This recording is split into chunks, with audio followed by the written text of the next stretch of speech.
It is the 20th of November already. Good morning. This is Mervyn Hanley at THG News Today. The news, of course, is brought to you the kind compliments of Colin and Sons on St. Maarten. I trust that you had yourself a wonderful weekend.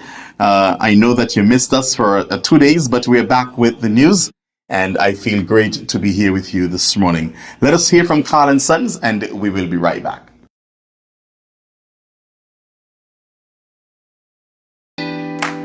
Colin and Sons have been serving the people of St. Maarten for over 40 years. And the food and service get better and better. From early morning, customers flock to the bakery for their favorite sandwiches, cakes, pastries, you name it. First thing at mornings and last thing at afternoons, folks rush to Colin and Sons for simply the best. There are 2 locations, Colbay and on the Punfill. In Colbay, the opening hours are Monday to Friday from 6 a.m. to 6 p.m. On Saturdays, 6 a.m. to 5 p.m. And on Sundays, 6:30 a.m. to 10:30 a.m. and 2 p.m. to 5 p.m. Opening hours on the Punfill, Monday to Friday, 6:30 a.m. to 6 p.m. Saturday and Sunday, 6:30 a.m. to 1 p.m. We also cater for weddings, parties, special events, whatever the occasion. It's Colin and Sons. Our staff, we are always happy to serve you. Call us today, the Colbay location, 721-544-2462. That's 721-544-2462. Or in Phillipsburg, 721-543-1059. That's 721-543-1059. It's Colin and Sons Bakery. We are here to serve you.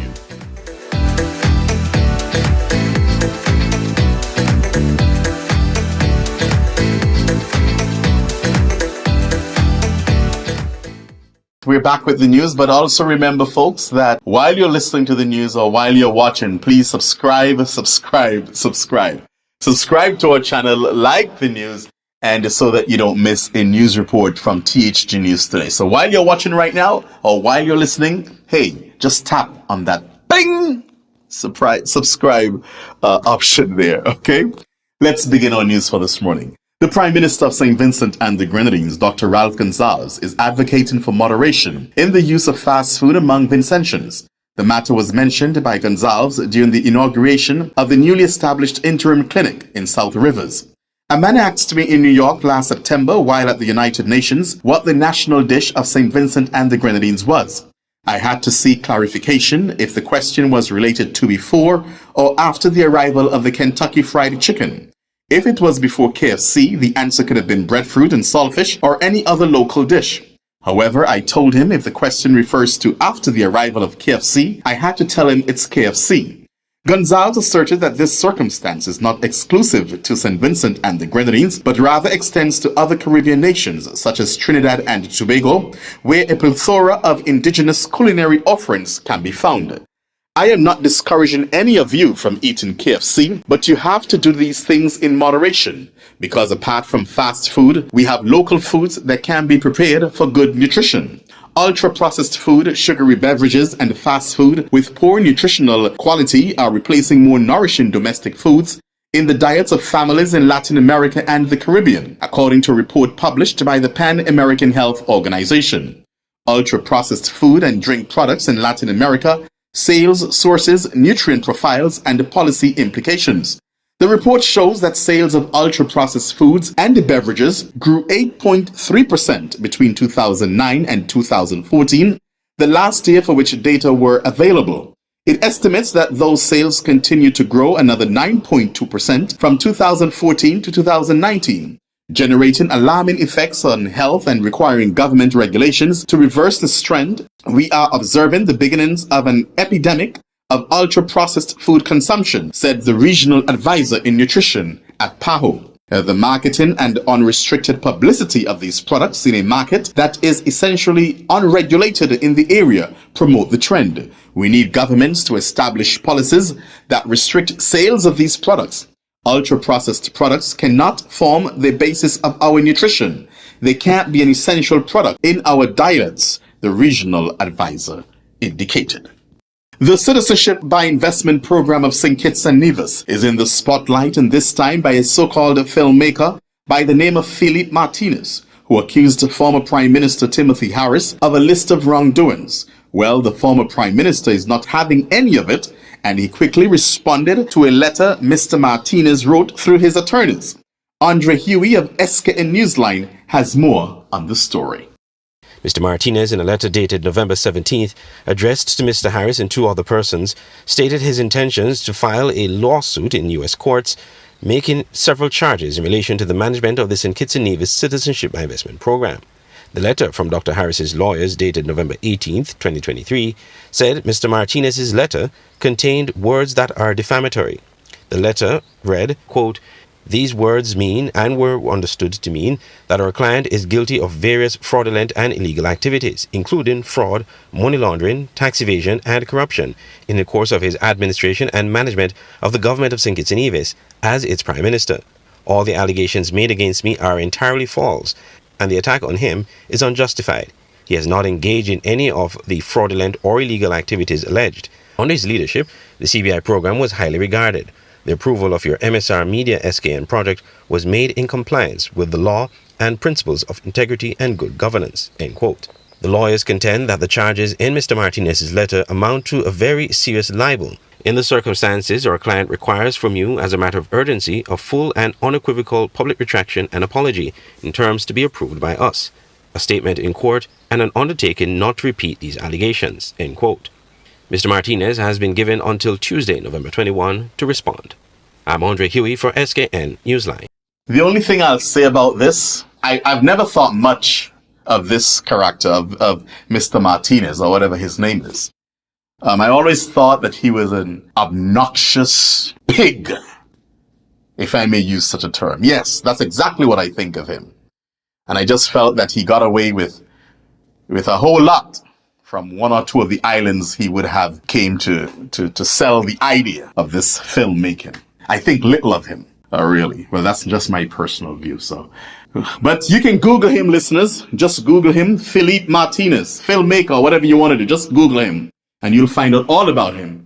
And some of you will come to the same conclusion that I have drawn of this character. In the meantime, Prime Minister Gaston Brown has announced that following a round robin of his cabinet members and officials of the Ministry of Finance, they have set December 15th to 17th and 22nd as the ABST reduction weekend, and the day from 15% to 5%.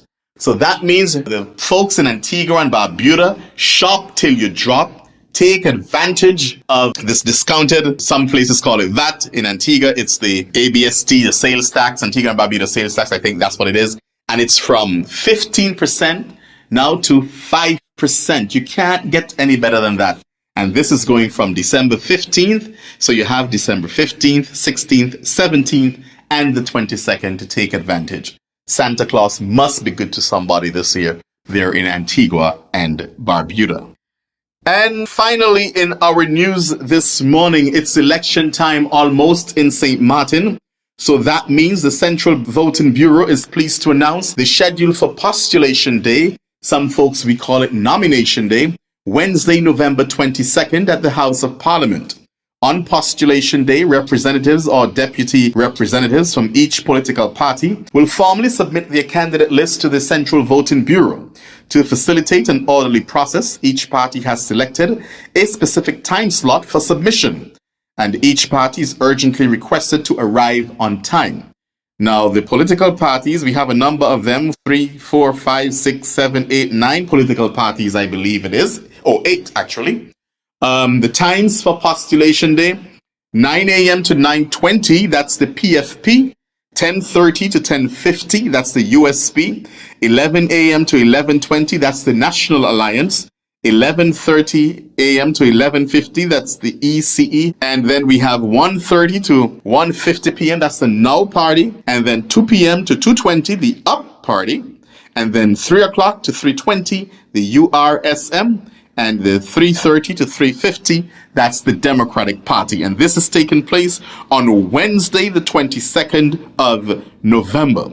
The venue for these activities, the Legislative Hall in the House of Parliament, has been prepared to accommodate candidates and supporters accompanying their party.